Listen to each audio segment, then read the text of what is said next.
ஒட்டுமொத்த தமிழகத்தையே மோடி புறக்கணித்திருக்கிறார்.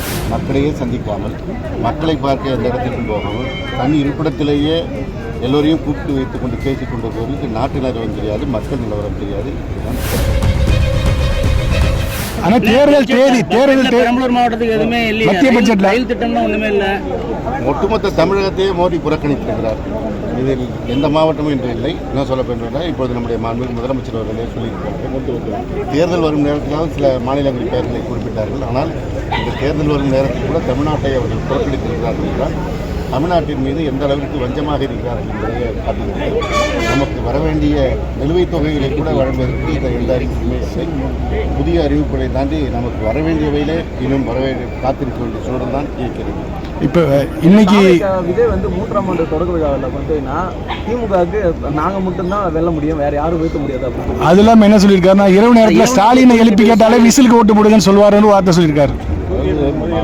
தமிழ்நாட்டு மக்கள் எப்படி இருக்கிறார்கள், என்ன இருக்கிறார்கள் என்பது மக்களை சந்திக்கின்ற எங்களை போன்றவர்களுக்கு நான் காலையிலிருந்து இப்பொழுது மணி மாலை 5 இதுவரை மக்களை சந்தித்துக் கொண்டிருக்கிறோம்.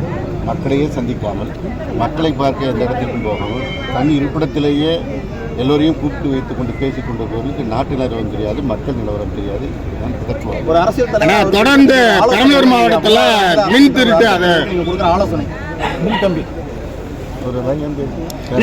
தொடர்ந்து பெரம்பலூர் மாவட்டத்தில் டிரான்ஸ்ஃபார்மர்ல மின் திருட்டு ஏற்பட்டு இருக்கு. அதை பத்தி சொல்லுங்க. இல்ல டிரான்ஸ்ஃபார்மரே திருடிட்டு போயிடுறாங்க நிறைய இடத்துல. திருடிட்டு இருக்காங்க. டிரான்ஸ்ஃபார்மர்ல இருக்க காப்பரை திருடுறாங்க. இல்ல அது சில இடங்களில் அது போல நடைபெறுவதை தொடர்ந்து பெரம்பலூர் மாவட்டத்தில் நிறைய நடக்குதுண்ணே. இரவு நேரங்களில் வந்து தனியாருடைய மோட்டார்களில் கூட இதே மாதிரி காப்பர் வயரை திருடுகிற சம்பவங்கள் தமிழக பட்ஜெட்ல நம்ம ஏதாச்சும் கோரிக்கை வச்சிருக்கோமா? நம்ம மாவட்டம் பெரம்பலூர் இது வந்து இடைக்கால பட்ஜெட் தான். தேர்தல் அறிக்கையில் எல்லாம் போகுது. தேர்தல் அறிக்கை தேர்தல் அப்படின்றது வந்து உங்களுக்கு பெரும் வாய்ப்பு அளிச்சிருக்கு. இப்ப இந்த சட்டமன்ற தேர்தல் அதே மாதிரி ஒரு வாய்ப்பை கொடுக்குமா கழகம்? அதாவது ஒரு கழகத்தினுடைய தலைவர் இருக்கிறார், அவர் எடுக்க வேண்டிய முடிவுகளை அவர் அறிவிப்பார். உங்களுடைய எதிர்பார்ப்பு தேர்தல் அறிக்கை, திமுக தேர்தல் அறிக்கை எப்பவுமே வந்து பேசப்படும் பரபரப்பா. இந்த தேர்தல் அறிக்கையில வந்து எப்படி இருக்குன்னு நிச்சயமாக திராவிட முன்னேற்ற கழக தேர்தல் அறிக்கை என்பது முத்தமிழறிஞர் தலைவர் கலைஞர் காலம் தொட்டு இப்போது வரை ஒரு சிறப்பான எதிர்பார்ப்பை ஏற்படுத்தும். அதே போல மக்களுடைய உணர்வுகளை அதனை பிரதிபலிக்கும். நிச்சயம் இந்த தேர்தல் அறிக்கை மக்கள் உணர்வுகளை பிரதிபலிப்பதற்கும் சிறப்பான வரவேற்பு கிடைக்கும் நிலை இருக்கும்.